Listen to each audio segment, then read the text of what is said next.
10.1 question आपके पास क्या बता रहा है? R charge is lying stationary between the opposite poles of two magnet. यानी दो आपके पास मैग्नेट हैं और चार्ज उनके बीच में है, और is a magnetic force exerted on it by. ठीक है, दो ऑपोजिट पोल हैं मैग्नेट के, जैसे नॉर्थ एंड सोल है, साउथ हैं, और चार्ज उनके बीच है। ठीक है, और आपके पास बता रहे हैं कि क्या उसके ऊपर मैग्नेटिक फोर्स लग रही होगी या नहीं लग रही होगी। तो इसका आंसर होगा कि नो, मैग्नेटिक फोर्स नहीं लग रही होगी। क्यों नहीं लग रही होगी देखते हैं हम इसका answer.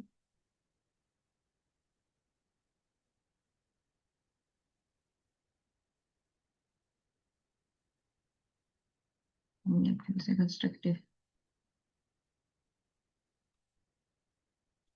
No, a magnetic force is not exerted on stationary charge, क्योंकि कोई भी स्टेशनरी चार्ज उसमें मैग्नेटिक फोर्स नहीं लग रही। अब इसका रीजन क्या है? इसका मैग्नेटिक फोर्स जो आपके पास लगती है, एक्चुअली मैग्नेटिक फोर्स का फार्मूला होता क्या है आपके पास? F is equal to q v cross b. और मैग्नेटिक फोर्स मैंने आपको बताया था एक डिफ्लेक्टिंग फोर्स होती है, तो वो क्यों नहीं उनके ऊपर फोर्स लग रही?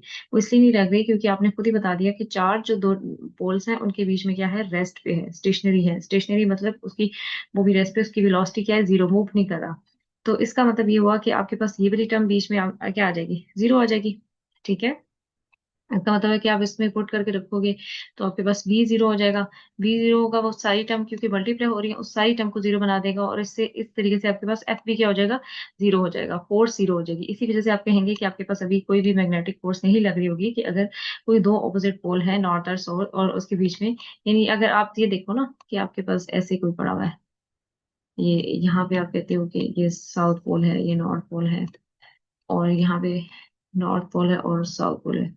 अभी यहाँ पे बीच में एक पॉजिटिव चार्ज पड़ा हुआ है, कोई नेगेटिव चार्ज पड़ा हुआ है, लेकिन उसके ऊपर कोई भी फोर्स नहीं लग रही। उसका रीजन ये है कि वो भी किस पोजीशन में है? रेस्ट पे है।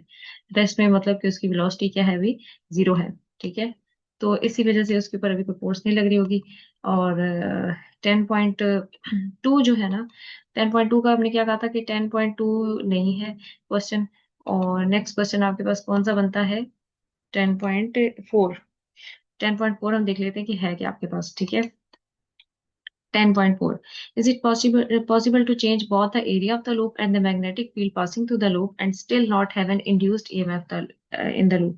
कह रहे हैं कि क्या आपके पास ऐसा पॉसिबल है? क्योंकि हमने फैराडे लॉ के अकॉर्डिंगली तो यही बात की थी कि अगर हमारे पास मैग्नेटिक फील्ड चेंज हो रही हो या फिर हमारे पास एरिया चेंज हो रहा हो, कुछ भी चेंज होने की वजह से इंड्यूस्ड ईएमएफ होगी। ठीक है, लेकिन इस क्वेश्चन में भी आपको बता रहे हैं कि ऐसा पॉसिबल है कि दोनों चीजें हम चेंज कर रहे हो बट स्टिल आपके पास जो है वो इंड्यूस्ड ईएमएफ ना प्रोड्यूस्ड हो रही हो। तो ऐसा पॉसिबल है या नहीं पॉसिबल है? इसका आंसर चेक कर लेते हैं। ये आपके पास इसका आंसर। ठीक है, और इसका आंसर जो है ना, मैं आपको थोड़ा मिट किया हुआ है, लेकिन मैं चलिए आपको करवा देती हूँ। इसका आप कहेंगे यस इट इज पॉसिबल। पहला इसका जवाब स्टार्ट ही किसी करना है? यस। मैंने आपको बताया था कि यस के भी एक अगर 3 नंबर का क्वेश्चन है या 2 नंबर का क्वेश्चन है तो उसमें से एक मार्क्स, एक सॉलिड मार्क्स यस और नो का होता है कि आप आंसर कैसे दे रहे हो, कंफ्यूज नहीं हो अपने क्वेश्चन में। तो आप बताओगे यस इट इज पॉसिबल। ये पॉसिबल है कैसे? क्योंकि पहले आप देखो कि आपके पास फ्लक्स किसके बराबर होता है। फ्लक्स आपके पास, अभी हमने थोड़ी देर पहले जब पढ़ा तो हमने लिखा था कि आपके पास किसके बराबर है? बी डॉट ए के बराबर है। ठीक है, फ्लक्स हमारे पास बी डॉट ए के बराबर है, और अगर हम इसी हिसाब से बी के को लिखें तो बी किसके बराबर बन जाएगा? बी हमारे पास इक्वल हो जाएगा फ्लक्स डिवाइडेड बाई ए के। फ्लक्स डिवाइडेड बाय ए के। ठीक है, और अभी आप कह रहे हो कि आप क्या कह रहे हो कि दोनों चीजें चेंज कर रहे हो, कि कभी लूप एरिया चेंज होगा, कभी आपके पास ये चेंज होगा। तो लेट्स सपोज अभी आप कहते हो कि फ्लक्स कांस्टेंट है। फ्लक्स क्या है? कांस्टेंट है। अगर फ्लक्स एक जैसे ही आ रहा है और हम कहते हैं कि ये क्या चीज आ रही है हमारे पास? फ्लक्स आ रहा है कांस्टेंट। ठीक है, ओवरऑल आंसर हमारे पास फ्लक्स चेंज करने से कुछ वही फ्लक्स रह रहा है वैल्यू। ठीक है, और एरिया आपके पास ये है। ठीक है, और यहाँ से हमें ये भी चीज पता चल रही है कि आपके पास अगर मैं बी ए लिख दूंगी जैसे कि हमने ऊपर लिखा, तो वो सारी चीज किसके इक्वल आ रही है? कांस्टेंट, यानी फ्लक्स की वैल्यू आ रही है कांस्टेंट। ठीक है, और क्वेश्चन में भी आप देखो कि हमने कहा था कि अगर एरिया चेंज करते, हाँ एरिया, हालांकि हम क्या कह रहे हैं असल में तो हम एरिया चेंज कर रहे हैं, लेकिन मैग्नेटिक फील्ड भी साथ क्या कर रहे हैं? चेंज, दोनों चेंज कर रहे हैं ना चीजें। तो दोनों चीजें चेंज करके अगर आपके पास पहले लेट्स सपोज एरिया की वैल्यू 5 थी, ठीक है, और मैग्नेटिक फील्ड की वैल्यू क्या थी? 2 थी। फिर आपने क्या किया? आपके पास आंसर कितना आ गया? 10 आ गया। ठीक है, थोड़ी देर बाद आपने क्या किया? थोड़ी देर बाद आपने ये किया कि आपने एरिया फिर चेंज कर लिया, एरिया चेंज करके कम कर दिया, 2 कर दिया। मैग्नेटिक फील्ड भी चेंज कर रहे थे, वो आपने क्या कर दी? 5 कर दी। तो आपके पास आंसर फिर क्या आएगा? फिर 10 आएगा, तो वो तो कांस्टेंट ही रह रहा है ना, ठीक है। और अगर आपके पास फ्लक्स कांस्टेंट रह रहा है, फ्लक्स कांस्टेंट रहने का मतलब है उसके बाद आपने ये इक्वेशन आगे कंटिन्यू करनी है। आप बताओगे कि अगर आपके पास ऐसे फ्लक्स क्या आ रहा है, कांस्टेंट रह रहा है, फ्लक्स जो है वो कांस्टेंट रह रहा है, मतलब उसकी वैल्यू क्या है, कांस्टेंट रहने की मतलब है कि चेंज आपके पास क्या आ रहा है, जीरो, ठीक है। कांस्टेंट यही रह रहा है ना, मतलब कि जो पहले फ्लक्स आपने फाइंड किया, ठीक है, फाइनल माइनस हम क्या कह देते हैं, इनिशियल, ठीक है। तो उनकी वैल्यू क्या आ रही है, पहले हमारे पास आई थी 10, ठीक है, दोबारा भी क्या आ रही है, माइनस करके हमारे पास आ रही है 10। तो और अब फ्लक्स किसके बराबर हुआ, चेंज नहीं हुआ, उसका आंसर आ गया जीरो, ये हमारे पास आ गया, ठीक है। अब इस और इंड्यूस्ड ईएमएफ का फार्मूला आपने लाजमी लिखना है, ठीक है। वो आपके पास आ जाएगा माइनस एन, और वो किसके इक्वल था, delta five divided by delta T के बराबर है, ठीक है। अब यहाँ पे आप लिखो कि आपके पास क्या आ जाएगा। अब आप देखो, नंबर ऑफ टन्स तो जाहिर सी बात है जीरो नहीं हो सकते। यहाँ पे आपने अगर चीज जो भी आंसर है डेल्टा प्लस पाई, जो हम कह रहे हैं कि जीरो के बराबर होगा, और डिवाइडेड बाय आपके पास क्या आ जाएगा, डेल्टा टी, ठीक है। तो आपके पास आंसर ओवरऑल क्या हो जाएगा, जीरो हो जाएगा। ये में इंड्यूस टी क्या हो जाएगा, जीरो, क्योंकि जीरो हर चीज के साथ मल्टीप्लाई होकर इसको क्या कर देगा, जीरो बना देगा। तो इससे भी पता चल जाएगा कि इंड्यूस्ड ईएमएफ लूप में नहीं होगी। हालांकि आप एरिया भी चेंज कर रहे हो, मैग्नेटिक फील्ड भी चेंज कर रहे हो, लेकिन वो इस हिसाब से चेंज हो रहे हैं कि फ्लक्स एट दी एंड क्या रह रहा है, सेम रह रहा है, ठीक है, कांस्टेंट है, क्योंकि दोनों चीजें चेंज हो रही हैं। अगर एक चीज चेंज हो रही होती ना, फिर फ्लक्स फिर जो आपके पास फ्लक्स चेंज होता, ठीक है, तो कांस्टेंट नहीं रहता, क्योंकि आपके केस में हमारे पास क्या रह रहा है, फ्लक्स कांस्टेंट। तो आपने जब अपना आंसर बताना है, आपने सबसे पहले ये से बताना है, फिर उसके बाद आपने ये इक्वेशन करनी है, ये सारा बता के फिर नेक्स्ट आपने ये आंसर बताना है, एंड भी यही है, तो तब आपको फुल मार्क्स मिलेंगे, ठीक है। अच्छा, अब इसके बाद हम देखते हैं कि नेक्स्ट क्वेश्चन 10.5 है, और 10.5 क्वेश्चन आपके पास क्या कह रहा है। 10.5 क्वेश्चन आपको कह रहे हैं, does the application of uniform magnetic field to a moving charge particle result in a change in kinetic energy of the particle, explain, ठीक है। आपके पास कह रहे हैं कि अगर आपके पास यानी uniform magnetic field moving charge particle पे क्या उसकी काइनेटिक एनर्जी को चेंज करेगी। यानी यूनिफॉर्म मैग्नेटिक फील्ड आपके पास किसी सिस्टम में हमारे पास ऐसे है कि उसके पास क्या है, हमारे पास ऑलरेडी यूनिफॉर्म मैग्नेटिक फील्ड है, ठीक है। ये है जैसे यूनिफॉर्म मैग्नेटिक फील्ड क्या होगी, जैसे आपके पास क्रॉस है। क्रॉस का मतलब क्या है, क्रॉस का मैंने आपको पहले भी बताया था कि क्रॉस ऐसे ही है, जैसे अगर मैं कोई एक बॉक्स बना देती हूँ, और डायरेक्शन बताने के लिए आपको समझा रही हूँ कि हमने अभी बॉक्स बनाया हुआ है, और और अभी मैं इस फ्रंट पोजीशन पे हूँ, यानी फ्रंट पेज उस पे हूँ, पेज पे हूँ। और फिर मैं देखती हूँ कि मेरे पास अभी मैं इस पोजीशन पे हूँ, और मैं देखूंगी कि मेरे पास जितनी भी मैग्नेटिक फील्ड है वो क्या गई होंगी, इनवर्ड। इनवर्ड यानी एरो अंदर लगे हुए हैं, अंदर की तरफ, इनटू द पेज, ठीक है, अंदर की तरफ। तो यहाँ से हमें ये चीज पता चल रही है, ठीक है। अच्छा, अब इसके बाद आपको कह अभी जो क्वेश्चन में उसमें कहा यूनिफॉर्म मैग्नेटिक फील्ड, यूनिफॉर्म इसलिए आप देखो कहीं पे भी मैग्नेटिक फील्ड कम ज्यादा नहीं हो रही, बल्कि एक जैसी डिस्ट्रीब्यूट है पूरा थ्रू आउट द सिस्टम, सारे क्रॉस ऐसे ही डिस्ट्रीब्यूट है ना। उसमें कहते हैं कोई मूविंग चार्ज पार्टिकल है, ये जैसे ये प्लस है, moving charge particle, field to moving charge particle result in change in kinetic, क्या उसकी काइनेटिक एनर्जी को चेंज करेगा या नहीं करेगा, ठीक है। तो इसका आंसर जो आप स्टार्ट करोगे, स्टार्ट अगेन मैंने आपको जैसे बताया कि आपने कभी भी आंसर देना है तो उसका आंसर कैसे स्टार्ट होना चाहिए, यस और नो से। जब डज डू वगैरह आ जाए ना क्वेश्चन में, तो इसका मतलब होता है इसका आंसर आपने ऐसे बताना है। तो इसमें पिछले क्वेश्चन में इज इट पॉसिबल था, उसका मतलब ये था कि आप यस और नो में जवाब दो पहले, और फिर उसका रीजन बताओ। यहाँ पे भी आपने कैसे करना है, no, the kinetic energy of the particle remains unchange, kinetic energy क्या रहेगी, अनचेंज रहेगी। अब उसका रीजन देना है आपने क्यों अनचेंज रहेगी, ठीक है। उसका रीजन क्या है, आपके पास magnetic force always act perpendicular to the velocity, हमने ऐसे ही कहा था ना कि देखिए आपके पास ये अगर हमारे पास पार्टिकल मूव कर रहा है, क्योंकि ये आपके पास अभी मैग्नेटिक जो है ना, आपके पास फील्ड सराउंडिंग में हर जगह यूनिफॉर्मली डिस्ट्रीब्यूटेड है, और अभी चार्ज पार्टिकल क्या कर रहा है, डिफ्लेक्ट होगा, यानी उस इसलिए उसकी डिफ्लेक्शन की वजह से उसकी सर्कुलर मोशन बन रही है। क्या बन रही है, सीधा जाने की वजह से सर्कुलर मोशन। अब कोई चीज सर्कुलर मोशन में जा रही हो तो उसकी हम वेलोसिटी क्या लेते हैं, टेंजेंशियल वेलोसिटी। टेंजेंशियल वेलोसिटी मतलब क्या होता है, यानी पूरा सर्कल है, अब अगर मैं उसका रेडियस ही है, ठीक है, रेडियस से अगर मैं टेंजेंट ड्रॉ करूं इसके साथ, तो उसका वेलोसिटी जो बनेगी वो आपके टेंजेंट मतलब 90 के एंगल पे, तो वो टेंजेंशियल वेलोसिटी होगी हमारे पास, ठीक है। अब इस अगर टेंजेंशियल वेलोसिटी और जो मैग्नेटिक फील्ड है, अब आपको देखेंगे कि ये आपके पास मैग्नेटिक फील्ड, इसके बीच में the magnetic force always acts perpendicular to the velocity of the particle. अच्छा, वेलोसिटी अब टेंजेंशियल है तो उसका मतलब मैग्नेटिक फोर्स क्या होगी, वो आपके पास रेडियस की तरफ होगी, क्योंकि रेडियस ही परपेंडिकुलर होता है, टेंजेंट भी हमने इसी तरीके से ड्रॉ किया था। तो अब आप देखो कि मैग्नेटिक फोर्स और वेलोसिटी के बीच में भी क्या है, 90 एंगल। मैग्नेटिक फोर्स हमेशा क्या करती है, परपेंडिकुलर एक्ट करती है किससे, वेलोसिटी ऑफ द पार्टिकल। वो हमें चीज समझ आ गई, ठीक है। इसका क्या मतलब हुआ, जो हमने अभी परपेंडिकुलर वाली बात की है, इससे हमें और चीजें भी क्लियर होंगी, जिसमें हम देखते हैं कि अगर वर्क डन हम क्योंकि काइनेटिक एनर्जी की बात कर रहे हैं ना, तो मैंने आपको बताया था कि काइनेटिक एनर्जी हो गया, पोटेंशियल एनर्जी हो गया, या फिर आपके पास वर्क डन हो गया, इन सब के यूनिट क्या होते हैं, जॉउल के होते हैं। ठीक है, इसका मतलब है कि वर्क डन वाला फॉर्मूला अगर हम लगाएं, वो किसके इक्वल होता है, एफ डी के। एफ डॉट डी के इक्वल होता है, वो किसके बराबर होता है, वो होता है हमारे पास एफ डॉट डी के इक्वल होता है वर्क डन का फॉर्मूला। ठीक है, और जब आप डॉट प्रोडक्ट ओपन करते हैं तो आपके पास कॉस थीटा आ जाता है। और अभी हमने खुद बात की कि परपेंडिकुलर फोर्स अगर परपेंडिकुलर है तो कॉस क्या आ जाएगा, कॉस 90 आ जाएगा। कॉस 90 पुट कर लिया, और आपको पता है कि कॉस 90 की वैल्यू क्या होती है, जीरो। कॉस 90 जीरो मतलब वर्क डन क्या हो गया, जीरो हो गया। इसका मतलब है वर्क एनर्जी प्रिंसिपल के accordingly kinetic energy remains constant. अगर जीरो आने का मतलब है, जीरो आने का मतलब है कि वर्क डन आपके पास जीरो हो रहा है, मतलब चेंज इन काइनेटिक एनर्जी, क्योंकि मैंने भी आपको थोड़ी देर पहले बताया था कि kinetic energy, work done, potential energy एक ही तरह की चीजें हैं, बस एक यूनिट एंड डिफरेंट फॉर्म है। तो अभी हम कह रहे हैं कि वर्क डन अगर कांस्टेंट आ रहा है, इसका मतलब है चेंज इन काइनेटिक एनर्जी भी क्या आ रहा है, जीरो आ रहा है। Change in kinetic energy zero होने का मतलब ये है कि आपके पास जो काइनेटिक एनर्जी फाइनल की वैल्यू है, वही आपके पास क्या है, इनिशियल की वैल्यू, क्योंकि kinetic energy final minus kinetic energy initial, ये बराबर होता है डेल्टा के। ठीक है, ये किसके इक्वल होता है, डेल्टा के ई के बराबर होगा। ठीक है, तो अब इसमें ये जीरो कब होगा, जब आप लिखो कि लेट्स सपोज आपके पास फाइनल भी 10 जूल ही आई है एनर्जी, और इनिशियल भी क्या थी, 10 जूल, तो मतलब एनर्जी उतनी रही होगी, उसमें चेंज नहीं आया, तो इसलिए आप उसे क्या लिखोगे, जीरो, वर्क डन जीरो। तो यहाँ पे आप कह सकते हैं हाँ जी, ऐसा पॉसिबल है कि अगर आपके पास यूनिफॉर्म मैग्नेटिक फील्ड हो, यानी वो चेंज ना हो रही हो, उसके अंदर कोई चार्ज पार्टिकल हो। अब क्योंकि चार्ज पार्टिकल की टेंजेंशियल वेलोसिटी जो है, वो आपके पास फोर्स, जो मैग्नेटिक फोर्स लग रही है, उनके बीच में क्या एंगल होता है, 90। इसी वजह से हम वर्क डन का फार्मूला बताएंगे, और फिर हम उससे बताएंगे कि आपके पास ऐसा पॉसिबल है, वर्क डन जीरो हो रहा हो और आपके पास change in kinetic energy zero, मतलब कि काइनेटिक एनर्जी चेंज नहीं हो रही हो। ठीक है, तो ये हमारे पास 10.5 आ गया। अच्छा, 10.5 के बाद आगे हम देख लेते हैं कि हमारे पास नेक्स्ट क्वेश्चन कौन सा है। नेक्स्ट क्वेश्चन 10.6 है। 10.6 देखिए आपके पास क्वेश्चन है क्या, a uniform electric and magnetic field acts in the same direction, a proton is projected. अब एक तो हमें ये चीज पता चल गई कि हमारे पास जो इलेक्ट्रिक फील्ड है और मैग्नेटिक फील्ड है, उनकी डायरेक्शन क्या है, सेम डायरेक्शन है।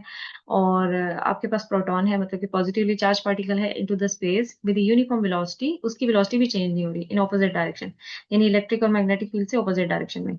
What will happens to the proton, तो प्रोटॉन पे क्या होगा। ठीक है, तो इस चीज को भी हम देख लेते हैं कि आपके पास हो क्या रहा है। अब आप देखो कि आपके पास the proton will experience a net force and accelerate in the direction opposite to its initial velocity।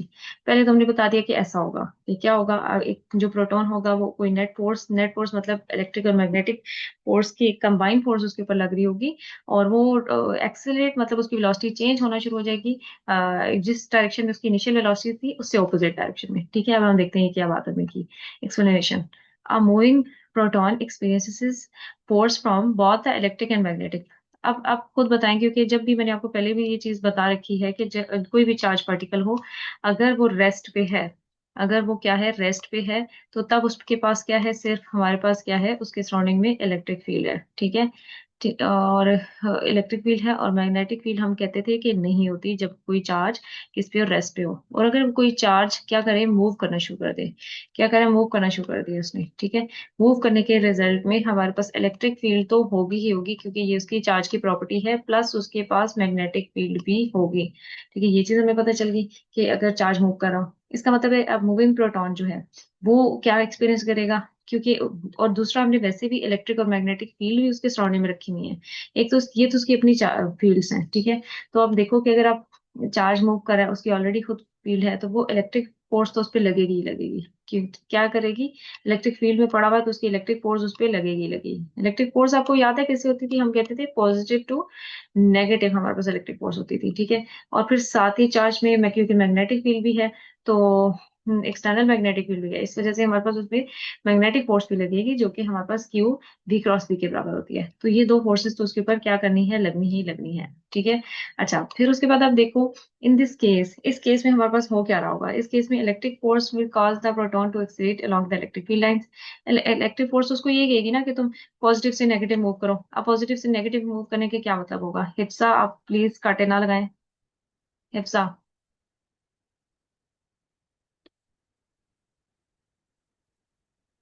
अच्छा, उसमें क्या कर रहा है, electric field lines, electric force जो है वो क्या करेगी, वो तो प्रोटॉन को एक्सेलरेट करेगी ही करेगी। इलेक्ट्रिक और मैग्नेटिक फील्ड लाइंस क्या करेंगी, सेम डायरेक्शन में। ये हमें कंडीशन शुरू में गिवन है। Magnetic force is zero because v cross B are parallel. अच्छा, मैग्नेटिक फोर्स जीरो क्यों हो जाएगी, क्योंकि आपके पास, एक मिनट,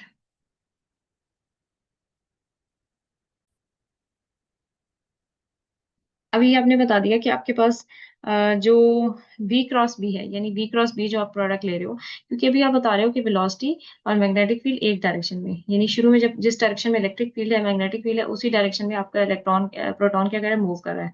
तो अगर वो पैरेलल होंगे, एक ही डायरेक्शन में होंगे, क्रॉस प्रोडक्ट का मतलब क्या होगा कि आपके पास एंगल क्या आ रहा होगा, आपके पास साइन जो आ रहा होगा, जीरो आ रहा होगा। और आप देखते हो कि आपके साइन जीरो किसके बराबर होता है, साइन जीरो इक्वल होता है जीरो के। साइन जीरो किसके बराबर होता है, जीरो के, ठीक है। The net force is due to the electric field line.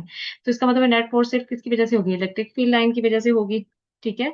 और फिर इस वजह से आप कहोगे कि एक तो एक्सेलरेट होगा, क्योंकि जैसे जैसे आपको पता है, एक साइड आपके पास, जैसे हम कहें कि इलेक्ट्रिक फील्ड लाइन यही होती है ना, कि हमने कोई फील्ड दी हुई है पॉजिटिव डायरेक्शन में, और यहाँ पे आपके पास इलेक्ट्रिक फील्ड क्या है, नेगेटिव, ठीक है, और प्रोटॉन है, ठीक है, वो कर मूव कर रहा है इसके बीच में।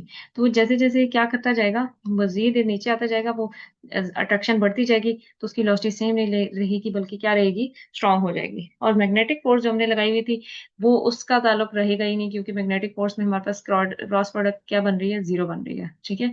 तो सिर्फ नेट फोर्स जो होगी वो सिर्फ इलेक्ट्रिक फील्ड की वजह से होगी डायरेक्शन, और वो एक्सेलरेट किसकी तरफ से होगी, इलेक्ट्रिक फील्ड लाइन की तरफ से। अच्छा, फिर उसके बाद हम नेक्स्ट क्वेश्चन देखते हैं कि आपके पास नेक्स्ट क्वेश्चन कौन सा है। 10.6 के बाद 10.7, 10.7 करना है, और 10.8 नहीं है, ठीक है। 10.7 कर लेते हैं पहले। A conductor moves in a magnetic field when current is pass through the conductor. आपके पास किसी मैग्नेटिक फील्ड के अंदर कोई कंडक्टर मूव कर रहा है। कंडक्टर तभी मूव करेगा, जैसे ये नीचे फिगर बनी हुई है, ये आपके पास कंडक्टर है, कंडक्टर मूव करेगा किसी मैग्नेटिक फील्ड के अंदर। Would you expect the reverse effect to अगर, क्या आप ऐसा रिवर्स इफेक्ट कर सकते हैं कि यहाँ तो हम कहते हैं कि कंडक्टर के मूव करने की वजह से इसके अंदर करंट आएगा, और करंट आने की वजह से आपके पास क्या हो रहा होगा, करंट आने की वजह से आपके पास जो है वो कंडक्टर के मूव करने की वजह से इसके अंदर करंट आ रहा है मैग्नेटिक फील्ड के अंदर, तो क्या रिवर्स हो सकता है, और अगर होगा तो आप कैसे करेंगे, ठीक है। तो हम देखते हैं कि आपके पास 10.7 का क्या आपके पास आंसर बन रहा है। देखें, a conductor moves in magnetic field when it current is pass through the conductor, ऐसे ही है, ठीक है। और अब हम देखते हैं, yes A current is produce, हम इसका आंसर बताएंगे कि हाँ जी ऐसा हो सकता है। और क्योंकि इलेक्ट्रोमैग्नेटिक इंडक्शन का प्रिंसिपल ही यही है, वो क्या है, current is produce due to the electromagnetic induction. ऐसे ही हुआ ना, करंट प्रोड्यूस हुआ क्यों, करंट प्रोड्यूस इसलिए हुआ क्योंकि आपके पास मैग्नेटिक फील्ड चेंज हो रही थी, जिसकी वजह से आपके पास क्या हुआ कि इलेक्ट्रिक फील्ड इंड्यूस्ड हुई, और इलेक्ट्रिक फील्ड पोटेंशियल इंड्यूस्ड हुआ, जिसकी वजह से करंट इंड्यूस्ड हुआ। As a conductor move to the magnetic field, जब कंडक्टर किसी मैग्नेटिक फील्ड के अंदर मूव किया, मैग्नेटिक फील्ड ने क्या किया, फोर्स एक्सर्ट की किस पे, फ्री चार्जेस पे जो कंडक्टर के अंदर थे, ठीक है। तो आपके पास ईएमएफ इंड्यूस्ड हो गई। This force pushes the charges to one side, आपके पास यही हुआ था। अगर आपको याद हो, जब हमने पढ़ा भी था, तभी हमने ये कहा था कि आपके पास जब कंडक्टर को मूव करते हैं, तो आपके पास कुछ चार्जेस यहाँ एक्युमुलेट हो जाते हैं, कुछ चार्जेस यहाँ पे एक्युमुलेट हो जाते हैं, और इसकी वजह से आपके पास क्या इंड्यूस्ड हो जाती है, पोटेंशियल डिफरेंस, ठीक है। तो यहाँ पे भी हम यही चीज बता रहे हैं कि आपके पास क्या हो रहा है, कि ईएमएफ इंड्यूस्ड हो जाएगी। The force pushes the charges to one side creating voltage difference आ जाएगा क्रॉस द कंडक्टर, जो कि आपके पास इसके बराबर होगा, वीबीएल साइन थीटा के। और if conductor is a part of close circuit, और कंडक्टर क्लोज सर्किट क्या है, तो ईएमएफ क्या करेगी, करंट पास कराएगी। This phenomena is the reverse of what happened when A current carrying conductor in magnetic field experience a force. तो इसका मतलब है कि यही सेम फिनोमेना रिवर्स में भी आपके पास क्या हो रहा होगा, ये करा होगा। और ये सारा प्रोसेस जब आप इसको बताएंगे भी ना, तो आप इसको ये लाजमी बताइएगा कि ये हो किसकी वजह से रहा है, Faraday's law of electromagnetic induction की वजह से हो रहा है, वो आपने लिख लेना है, एक लाइन ऐड कर लेनी है। अच्छा, आगे 10.8 आपका क्वेश्चन इंक्लूड नहीं है अभी, और 10.9 है। तो 10.9 देख लेते हैं कि आपके पास क्या कह रहा है। 10 point, what will you do if you want to save a sensitive instrument from stray magnetic field, ठीक है। आप क्या करोगे कि अगर कोई सेंसिटिव इंस्ट्रूमेंट है, तो आप चाहते हो कि उसको सेव कर लो मैग्नेटिक फील्ड से बचा के, ठीक है। कैसे, देखें।